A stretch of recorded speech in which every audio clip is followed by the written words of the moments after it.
Bismillahirrahmanirrahim. Ladies and gentlemen, we will continue our discussion regarding criticism. We have been studying criticism since last 2 days. Today, I seek this opportunity to share with you the qualities of good critic.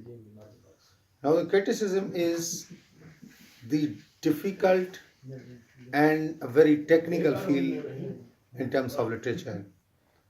Now, as far as creation is concerned, creation is a bit easier because if you have been endowed with creative gift, you can create something.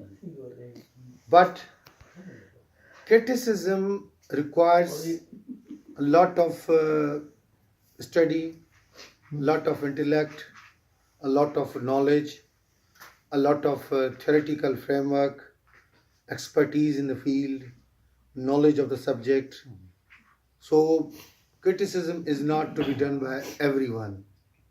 And then why should we accept the decision made by any critic?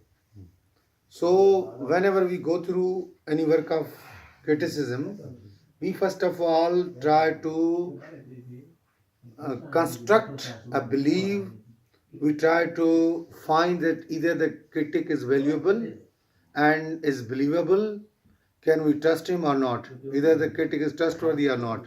So what makes a critic trustworthy? The first and the foremost quality of a good critic is that a good critic must be sound emotionally, in the terms of feelings, in the terms of understanding. He must possess strong common sense. He should be free of biasness. He should be free of partiality. Any sort of biasness, any sort of partiality, any particular prejudice on the part of critic will create doubts on the authenticity of critic. So a critic must be man of common sense. Critic must be man of great qualities. He should be sound, intellectually sound. Second, a critic must have knowledge of his own language and the languages where he utilizes his expertise. And then he should know the literature of his own land and world literature too. Okay, because without knowing, without having proper knowledge of literature, a critic cannot pass judgment. He must be a well-read person. He must have a sound and very strong knowledge in terms of the literature and language of his own and literature and language of other areas where he utilizes his art of criticism. Means, for example, if there is a Sindhi critic, he must know Sindhi literature and requirements of Sindhi literature. He should be well versed in Sindhi literature along with the world literature, for example, English and others. And in this cult, he should also know the current traditions of literature and criticism too.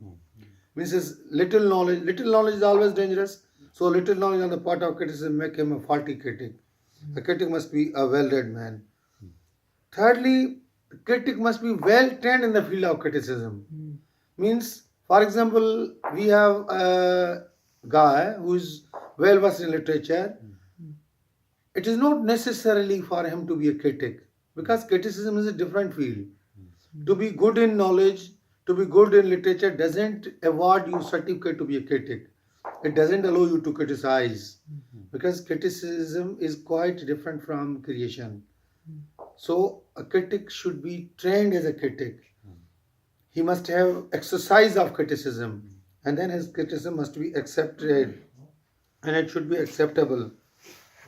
Besides, critic must be free of all sorts of prejudices. This is most important quality of a critic, that he should be free of all sorts of prejudices, national prejudices, ethnical prejudices. He should not favor particular group. He should not favor particular community. He should not favor particular race. So he should be free of all these bias and all these prejudices. If a critic is prejudiced, if a critic is partial, if a critic is biased, then his criticism will not hold any weightage.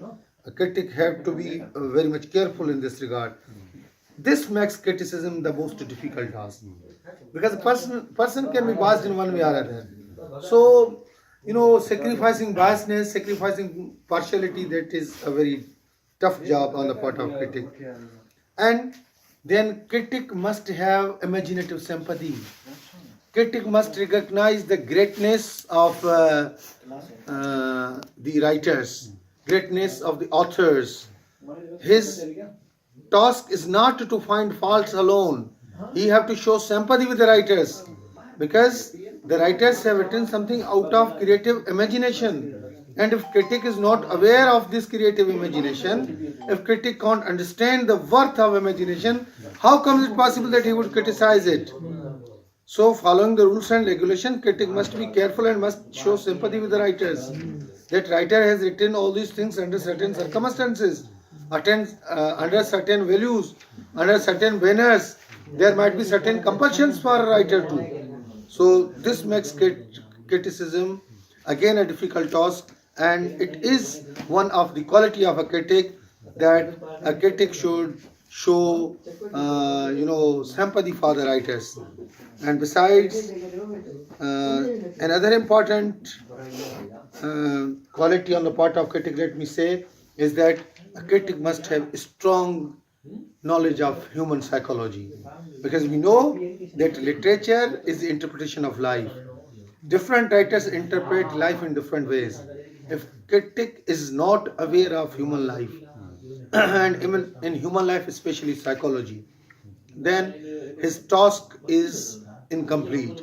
He cannot make proper judgment, he cannot evaluate, he cannot interpret, he cannot explain, he cannot, qualify as a good critic if he lacks in the knowledge of psychology. So a critic has to perform lots of responsibilities. To be a critic is not an easy thing. If we see the definition of criticism on the part of Matthew Arnold says criticism is disinterested endeavor. There we have to sacrifice our interest, and we have to show interest again, because we are not uninterested. Critic must show disinterested endeavor, effort to learn.